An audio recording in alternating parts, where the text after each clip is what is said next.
जी आज का टॉपिक है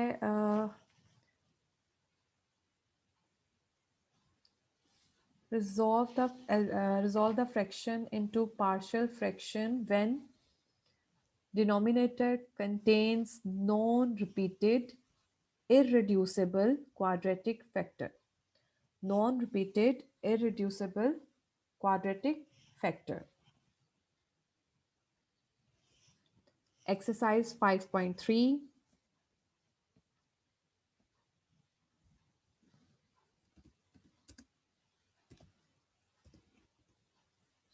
सिलेबस नोट कर लें. क्वेश्चन नंबर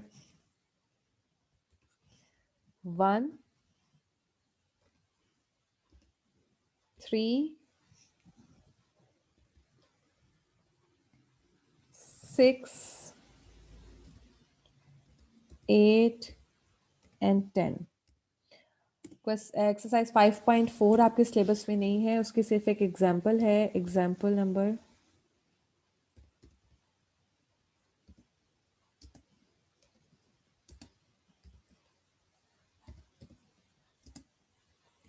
पेज नंबर 188 पे. राइट, ये एग्जाम्पल नंबर 1 पेज नंबर 188 पे आपने खुद करनी है. एक्सरसाइज 5.3 के क्वेश्चंस हैं 1, 3, 6, 8 और 10. होमवर्क के और क्लास वर्क के क्वेश्चंस जो हैं वो दोनों यहाँ पर लिखे हुए हैं. इनमें से एक आध क्वेश्चन मैं आपके लिए छोड़ूंगी, बाकी क्वेश्चन मैं आपको करवा दूंगी इंशाल्लाह.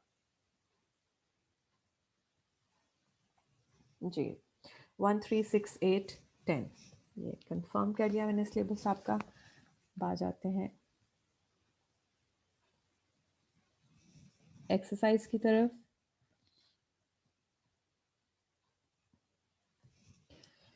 क्वेश्चन नंबर 1 है 9x minus 7 over x square plus 1 into X plus 3. अब यहाँ पर इसके डिनोमिनेटर में जो पोलिनोमियल्स हैं आपके पास एक्स स्क्वायर प्लस 1, ये क्वाड्रेटिक पोलिनोमियल है, ठीक है, और इररिड्यूसिबल है, मतलब इसके लीनियर फैक्टर्स नहीं बन सकते. फैक्टराइजेशन हो सकती है इसकी, नहीं हो सकती ना. तो ये इररिड्यूसिबल है और क्या है, और इसमें नॉन रिपीटेड रूट्स हैं, यानी रिपीट नहीं हो रहा है. एक्स प्लस 3 है, एक्स स्क्वायर प्लस 1 है, इनकी पावर्स नहीं आई हुई. तो अगर इस तरह से आपके पास हो डिनोमिनेटर में, तो उसको कैसे रिजॉल्व करना है into partial fraction. Resolve it into partial fraction. 9x minus 7 over x square plus 1 into x plus 3 can be written as ax plus b over x square plus 1. जो क्वाड्रेटिक होती है, irreducible quadratic factor जो होता है, उसके लिए हमने यहाँ लिखना है ax plus b, right, plus c over x plus 3. क्योंकि तो लीनियर ही है, इसके लिए c आएगा. क्वाड्रेटिक, सबसे पहले जब भी आपके पास डिनोमिनेटर में हो ना क्वाड्रेटिक फैक्टर, तो आपने कोशिश करनी है कि उसकी फैक्टराइजेशन करके उसके लीनियर फैक्टर्स बना लें. लेकिन अगर ऐसा नहीं हो सकता, फिर उसको इस तरह से आपने लिखना है ए एक्स प्लस बी, यानी इसमें आपको दो कांस्टेंट जो है वो फाइंड करने पड़ेंगे, ए बी और B B, plus C over X plus 3. बाकी इसका मेथड सेम ही है. डिनोमिनेटर को ख़त्म करने के लिए multiplying both sides by X square plus 1 X plus 3, it is equal to 9x minus 7 is equal to A X plus B into X plus 3 plus C into X square plus 1, right. Denominator को ख़त्म करने के लिए हमने x square plus 1 और x plus 3 से multiply कर दिया. जब हमने इस पूरी इक्वेशन को इससे मल्टीप्लाई किया, तो जो डिनोमिनेटर में है वो ख़त्म हो जाएगा और दूसरी टर्म साथ आ जाएगी. यहाँ पे कुछ भी नहीं आएगा, 9x माइनस 7 अकेला आएगा. ए एक्स प्लस बी के साथ ये नहीं आएगा एक्स स्क्वायर प्लस 1, सिर्फ एक्स प्लस 3 आएगा. सी के साथ एक्स प्लस 3 नहीं आएगा, एक्स स्क्वायर प्लस 1 आएगा, राइट.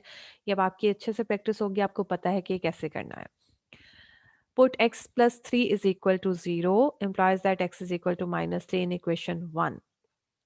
राइट, अब क्या करना है हम लोगों ने, लीनियर जो फैक्टर है उसको 0 के इक्वल रख के x की वैल्यू फाइंड करके उसे इक्वेशन में पुट करना है, ताकि हम एक अननोन वैल्यू जो है वो फाइंड कर सकें. अब x की जगह पे आपने -3 पुट किया, आपके पास क्या आ गया, 9 minus 3 minus 7 a into minus 3 plus b into zero plus c, ये लिखने की बिल्कुल ज़रूरत नहीं है, आप ये वैसे भी लिख सकते हैं इज इक्वल टू ज़ीरो, ये ज़ीरो हो जाएगी ये वाली टर्म, प्लस सी इंटू -3 का स्क्वायर प्लस 1। इसको सॉल्व करेंगे तो ये आ जाएगा -27 -7 is equal to zero plus 10c, right. ये 9 + 1 10 आ जाएगा, 10c इज इक्वल टू -34। यहाँ पर सॉल्व करके आ गया और c की वैल्यू अब हमने निकाली which is equal to -17/5, simplify करके लिख दिया उसको। अब हमने a और b की वैल्यू फाइंड करनी है, उसके लिए वही दूसरा मेथड आएगा जिसमें हम इक्वेटिंग द कोफिशिएंट करते हैं। Now equation 1 can be written as, equation 1 को थोड़ा सिंप्लीफाई करके लिख लें ताकि आपको इजीली पता चल जाए कि एक्स स्क्वायर के कोफिशिएंट कौन से हैं और एक्स के और एक्स थ्री के।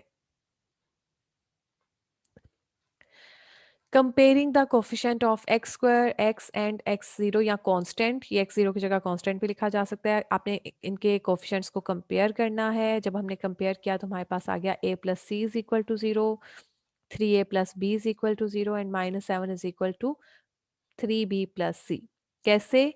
जब हमने एक्स स्क्वायर के कोफिशिएंट को कंपेयर किया, यहाँ पर देखें, यहाँ पर एक्स स्क्वायर है नहीं है इसलिए ज़ीरो आ जाएगा। यहाँ पर एक्स स्क्वायर है, हाँ जी, a के साथ है प्लस सी के साथ है, बी के साथ नहीं है, तो a plus C is equal to zero. फिर x के कोफिशिएंट को चेक करो, यहाँ पर आ गया 3a plus B is equal to 9, right. 9 is equal to 3a plus B. इसी तरह आप कांस्टेंट वाली टर्म्स को चेक किया तो ये आ गया।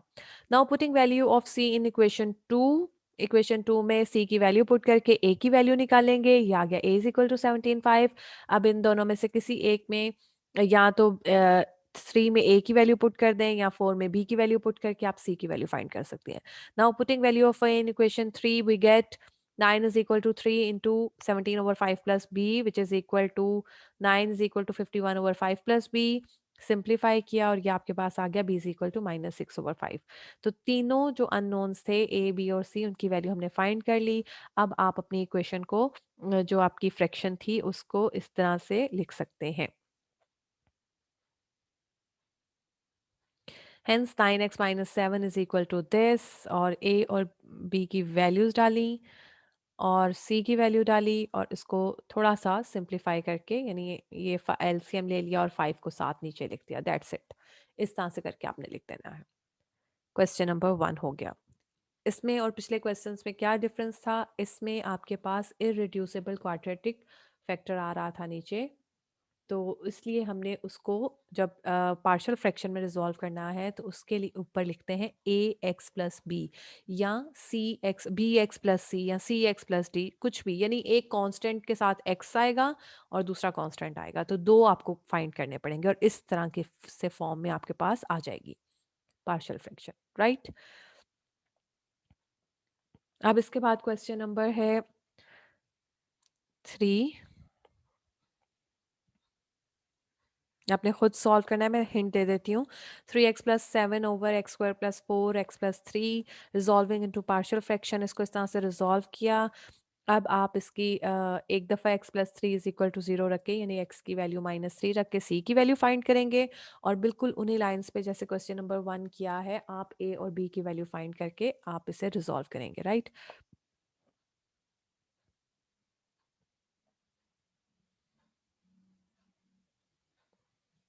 क्वेश्चन नंबर 6 इसको करते हैं। हाँ जी, क्वेश्चन नंबर 6 क्या है? X square plus 1 over x three plus 1, X square plus, अब ये एक्स थ्री प्लस 1 है, इसको हम रिजॉल्व फैक्टराइज कर सकते हैं and it is equal to X plus 1 into X square minus x plus 1, right. तो ये अब आपके पास आ गया x square plus 1 over X plus 1 X square minus x plus 1, ये अब आपकी फ्रैक्शन बन गई। इसको रिजॉल्व करना है आपने पार्शियल फ्रैक्शन में, उसके लिए हम क्या करेंगे, a ओवर एक्स प्लस 1, क्योंकि लीनियर है ये तो आ गया ऐसे, ये वाला क्वाड्रेटिक है x square minus x plus 1, तो और इसकी आप फर्दर फैक्टराइजेशन भी नहीं कर सकते, तो इसको क्या लिखना है, B x plus C over this, यानी जब नीचे क्वाड्रेटिक यानी x की पावर 2 आ जाती है फैक्टर के अंदर, तो ऊपर आपने इस तरह से एक x वाली टर्म लिखनी है और एक constant term b x plus c, या जो भी, ये b और c से कोई फर्क नहीं पड़ता, लेकिन यहाँ पर x और एक कांस्टेंट टर्म आनी चाहिए, ठीक है। ये ए बी सी तो हमने फाइंड कर लेना ना, बाद में इनकी जगह इनकी वैल्यूज पुट करके लिखनी है, तो आंसर पे फर्क नहीं पड़ेगा। अब क्या करना है, डिनोमिनेटर को ख़त्म करने के लिए इसको पूरे को मल्टीप्लाई कर देना है दोनों साइड से। जब मल्टीप्लाई किया तो एक्स स्क्वायर प्लस वन इधर आ गया, ये ऊपर वाला, और ए के साथ आ गया x square minus x plus one, plus b x plus c के साथ आ गया एक्स प्लस वन।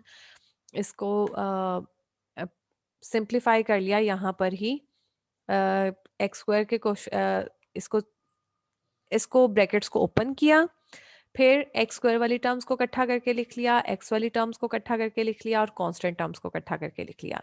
ठीक है, ये स्टेप आप बाद में भी कर सकते हैं। पहले आप X is equal to minus one put करके आप ए की वैल्यू भी फाइंड कर सकते हैं।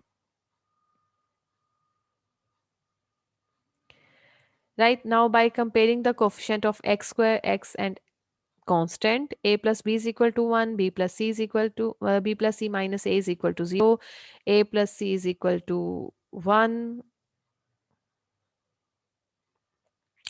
From 3 we have c is equal to 1 minus a, putting the value of c into,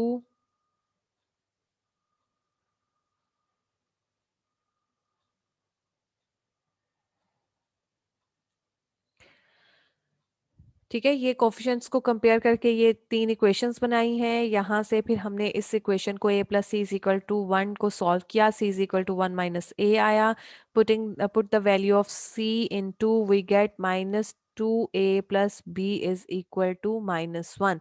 अब जो c की वैल्यू है 1 माइनस a, इसको 2 में पुट किया, और इस तरह से सॉल्व करके आपने a की वैल्यू फाइंड की। जब a की वैल्यू आ गई तो c की वैल्यू भी इसमें पुट करके आप फाइंड कर सकते हैं, और जब c की वैल्यू और a की वैल्यू आ गई तो हमारे पास b की वैल्यू भी आ जाएगी, b इज इक्वल टू 1/3। ठीक है, by using these three equations we can find the three unknowns. और वो कैसे फाइंड करना है, इनमें से किसी एक इक्वेशन में से आपने, मतलब थर्ड इक्वेशन में आपने c को एक साइड पे किया और 1 माइनस ए, सी की वैल्यू निकाली।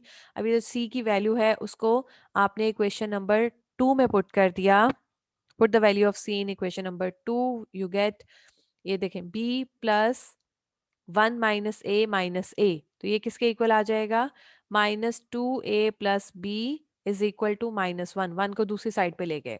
फिर उसके बाद अगला स्टेप हम लोगों ने क्या किया है, subtract 1 from 4 we have 3a is equal to 2, this implies that a is equal to 2/3। ये भी अब a b में है, ये भी a b में है, तो हमने सब्ट्रैक्ट कर देना है 1 में से, 4 को कर देना है 1 में से, तो हमारे पास ये आंसर आ जाएगा। सब्ट्रैक्ट करने का तरीका आपको पता है ना, ऊपर नीचे रख के आपने साइंस चेंज करने हैं। फिर put the value of a in 1 and 3, we get b is equal to 1/3, c is equal to 1/3। Right, और फिर आपने जो अपनी फ्रैक्शन बनाई थी पार्शियल फ्रैक्शंस में, a और b और c की वैल्यूज पुट करके इसको सिंप्लीफाई करके इस फॉर्म में लिख देना है।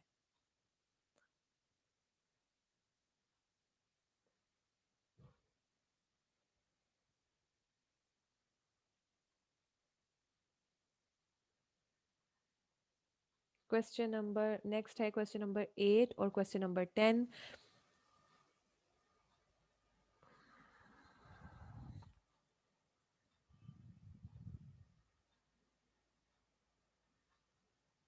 क्वेश्चन नंबर 8 का भी आपको बता दूं कैसे सॉल्व करना है पहले।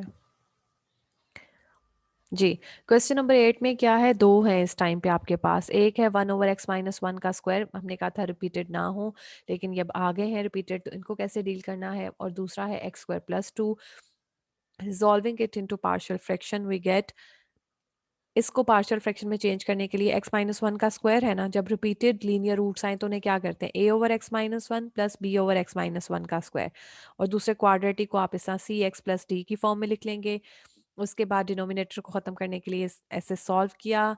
Now put x is equal to -1, we get x is equal to 1, इसे पुट किया और b की वैल्यू हम लोगों ने फाइंड कर ली 1/3। सिर्फ x is equal to 1 put करके हम b ही की वैल्यू फाइंड कर सकते हैं, बाकी जो a c और d हैं उनको सॉल्व करने के लिए हमें कंपेयरिंग द कोफिशिएंट करना पड़ेगा। उसके लिए हम 1 को सिंप्लीफाई करके लिखेंगे ताकि हमें पता चल जाए कि x² और x और कांस्टेंट वैल्यू के कोफिशिएंट्स क्या हैं। तो इसको सिंप्लीफाई किया, a into x3 - x2 plus 2x minus 2 आ गया प्लस b इंटू, ये सारा इस तरह से सिंप्लीफाई करके लिख लिया। उसके बाद इसको ये जो दो ब्रैकेट्स हैं इनको भी थोड़ा सा सिंप्लीफाई करके लिख लिया। अब आपके पास क्लियरली अब आपको पता चल रहा है x3 के कोफिशिएंट क्या है। यहाँ पर x3 नहीं है, ज़ीरो, यहाँ पे आ गया ज़ीरो। यहाँ पर x3 है a के साथ और किसके साथ है, c के साथ, तो a plus C is equal to zero. Now compare the coefficient of x square, यहाँ पे नहीं है, zero minus a plus b minus 2c plus d, ये आ गई आपकी दूसरी तीसरी इक्वेशन, पहली ऊपर बना ली थी। उसके बाद अगला काम हम लोगों ने क्या करना है, comparing the coefficient of x, x के कोफिशिएंट को कंपेयर करके लिख लिया कांस्टेंट के कोफिशिएंट को। अब इनमें से जिनके सेम है ना, मतलब अब देखो इसमें यहाँ पर a प्लस सी है, यहाँ ए बी सी डी तीन चारों हैं, यहाँ पे भी तीन है, यहाँ पे भी तीन है। अब हमने क्या करना है, multiplying equation 3/2 and adding in 4, 3 और 4 को सॉल्व करना है ताकि हमारे पास जो बचे वैल्यू वो बी और सी बच जाएं और हम फिर उसको सॉल्व कर सकें। तो इसको सिंपल करने के लिए 3 और 4 को क्या किया हमने, इक्वेशन 3 को 2 से मल्टीप्लाई किया, क्यों, ताकि a जो है वो एलिमिनेट हो जाए। कोफिशिएंट को बैलेंस करना, a के कोफिशिएंट को बैलेंस किया और सब्ट्रैक्ट किया, ठीक है। और फिर उसके बाद आपके पास आंसर आ गया 2b minus 3c। Putting value of b in above, जी 2b minus 3c is equal to 0, 0 is equal to 2 into b की value minus 3c is equal to, इसको सॉल्व किया और c की वैल्यू इज इक्वल टू 2/9 निकाली। b की value हमें already पता थी ना, तो उससे फिर हमने c की वैल्यू निकाली। अब जब हमें c की वैल्यू मिल गई है तो हम पहली ये जो इक्वेशन नंबर 2 है इसे यूज करके a की वैल्यू भी फाइंड कर सकते हैं। और जब a b c d की वैल्यू मिल जाएंगी तो इनमें से किसी एक इक्वेशन में पुट करके आप d की वैल्यू भी फाइंड कर सकते हैं, right? Putting value of c in equation 2, we get a is equal to minus 2/9. Putting value of a and b in equation 5, we get d is equal to minus 1/9. अब इनकी values को fraction में put करें और इस तरह से simplify करके बाद में आप स्क्रीनशॉट लेकर इसको सॉल्व कर सकते हैं। क्योंकि टाइम मेरे पास कम है, मैं क्वेश्चन नंबर 10 का भी हिंट दे दूं आपको, वो आपने खुद सॉल्व करना है। और इसके साथ ही हमारा